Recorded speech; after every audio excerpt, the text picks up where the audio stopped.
Assalamualaikum warahmatullahi wabarakatuh.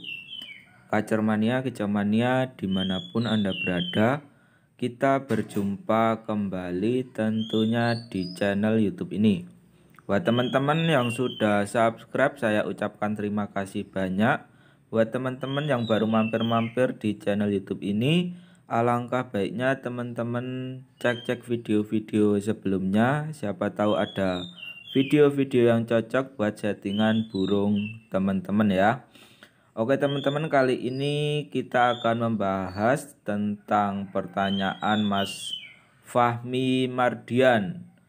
Dia bertanya, Om, tolong bahas dong tentang permasalahan kacer giras buat gantangan dan rumahan. Ciri-ciri kacer giras kurang birahi dan emosi. Kemudian yang kedua, ciri-ciri kacer giras over birahi dan emosi. Oke teman-teman, kita membahas tentang permasalahan kacer giras buat gantangan dan rumahan. Nah, oke, buat teman-teman yang mau atau yang punya kacer giras, ingin buat gantangan dan rumahan, pertama untuk saya sarankan ya teman-teman, pilihlah salah satu tujuan ya, antara buat gantangan atau buat rumahan. Jadi nanti kita bisa mengkondisikan burung secara tepat ya. Jadi kalau untuk gantangan itu nanti pengkondisian berbeda, dan buat rumahan juga berbeda teman-teman. Nah intinya gini, kalau buat gantangan level emosi harus lebih tinggi daripada level birahi. Kemudian kalau buat rumahan level birahi lebih tinggi daripada level emosi. Itu kunci utama ya. Jadi tujuannya mau diarahkan kemana, kita harus mengejar apa yang harus ada di burung kacer kita. Gantangan berarti kita ngejar birahi dan emosi, tapi emosinya lebih tinggi. Kalau buat rumahan ya udah kita jor EF aja biar birahinya muncak dan gacor. Begitu teman-teman.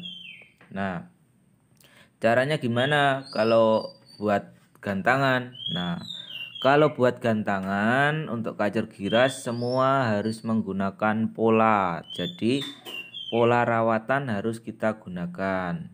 Begitu teman-teman, kita harus konsisten dengan pola rawatan kita. Baik itu pemandian, baik itu penjemuran dan pemberian extra fooding maupun extra fooding tambahan yang lain seperti kroto atau ulat Hongkong. Ya, begitu ya teman-teman. Kalau extra fooding jangkrik wajib ya. Itu sesuai porsi teman-teman, biasanya kacer dikasih berapa begitu ya. Nah, untuk pola mandi biasanya 3 kali dalam seminggu, atau penjemuran juga mengikuti pola pemandian ya. Seperti itu. Kalau untuk buat rumahan kita simple ya. Kita kasih extra fooding sebanyak dia mau. Yang penting gacor, gitu aja teman-teman. Pemandian sak kobre. Begitu ya teman-teman. Itu kalau buat rumahan itu simple teman-teman. Kita rawat sembarang, yang penting extra fooding terpenuhi, dia seneng, udah gacor dia teman-teman. Begitu untuk buat rumahan. Nah, kemudian kita lanjut ke ciri-ciri kacer giras kurang birahi dan emosi. Nah, pertama kita bahas tentang ciri-ciri kacer giras kurang birahi. Jelas kalau burung kacer yang kurang birahi dia itu untuk kicauan jarang ya. Jadi dia jarang berkicau karena kurang birahi. apalagi giras. Nah, girasnya itu tetap, kicauannya jarang ya. Begitu ya teman-teman, itu gambaran umumnya. Itu udah pertanda kurang birahi ya. Nah, kurang emosi. Nah, kurang emosi bisa kita lihat ketika kita pancing MP3 atau kita track, kita perlihatkan lawan. Kalau kacer giras kurang emosi, biasanya ketika kita mendengarkan MP3 dia itu tidak langsung respon teman-teman. Nah, misalkan dia respon, dia itu cuma lip sync ya, lip sync. Jadi itu cuma gaya-gaya doang, tidak ada keluar bunyi. Itu pertanda kacer itu kurang emosinya. Jadi rawatan kita kurang kenceng ya teman-teman. Kita bisa kencengin pakai extra puding atau ulat Hongkong dan penjemuran gitu ya. Kemudian untuk pertanda lagi kalau kurang emosi itu, misalkan di MP3 nyaut atau di track nyaut, suaranya itu kurang variasi atau isian tidak keluar, cuma monoton, krak-krek. Begitu juga bisa menandakan kurang emosi teman-teman. Atau monoton, suaranya itu kurang emosi. Kalau burung emosi biasanya mengeluarkan isian-isiannya. Jadi itu menandakan dia itu mengeluarkan tembakan-tembakan agar musuhnya itu nyalinya ciut. Itu begitu teman-teman.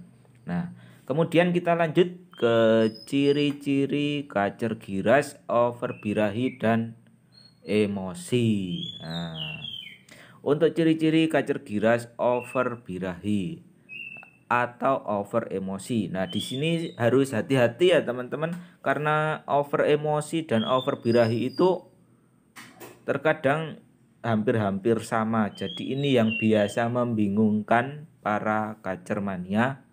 Begitu ya teman-teman. Nah, untuk over birahi, nah ketika burung benar-benar over birahi, dia itu akan terlihat galak teman-teman ketika tangan kita masuk di dalam kandang. Bisa teman-teman lihat seperti di video. Nah, itu dia matok jari kemudian kayak mau ngawin ya. Yang namanya kacer udah over birahi, meskipun dia giras, tangan kita masuk dia akan seperti itu. Itu ciri-ciri paling gampang. Nah, untuk paling susahnya lagi, kalau misalkan dilihat dari kicauannya, dia itu rajin berkicau namun kicauannya itu monoton teman-teman. Emang sering kicauannya sering gacor gitu ya, tapi cuma itu aja atau cuma beberapa lagu aja, variasinya kurang. Itu udah menandakan burung itu birahinya ada ya. Bisa dikatakan over ketika kita melihat melihat tingkah lakunya lebih lanjut ya. Itu baru bisa kita katakan over begitu ya teman-teman. Nah, pahami sedikit demi sedikit begitu aja teman-teman. Saya berikan gambaran umumnya. Untuk kicauan monoton, untuk tingkah laku bisa galak dan ngawini itu ya. Kalau jari kita dimasukkan kandang bisa dipatok sambil dikawin ya gitu ya. Nah, kalau over emosi teman-teman. Nah, terkadang itu over birahi, kalau ketemu musuh juga bisa ngering-ngering gitu ya. Over emosi begitupun juga bisa ngering-ngering sambil ngeruji gitu ya. Itu over emosi. Itu pertanda yang paling gampang ya. Jadi kicauannya itu sambil nakal gitu ya. Buang-buang ke ruji ya. Bisa nebok ke lantai juga. Itu menandakan over emosi teman-teman. Untuk kicauannya lebih dominan, variasinya banyak. Burung kacer itu keluarkan semua. Kalau burung yang udah emosinya tinggi, burungnya fighternya tinggi, begitu ketemu musuh langsung mutah isian. Itu emosinya tinggi sekali teman-teman. Seperti itu aja. Itu ciri-cirinya. Semoga bermanfaat. Wabillahi taufiq wal hidayah. Wassalamualaikum warahmatullahi wabarakatuh.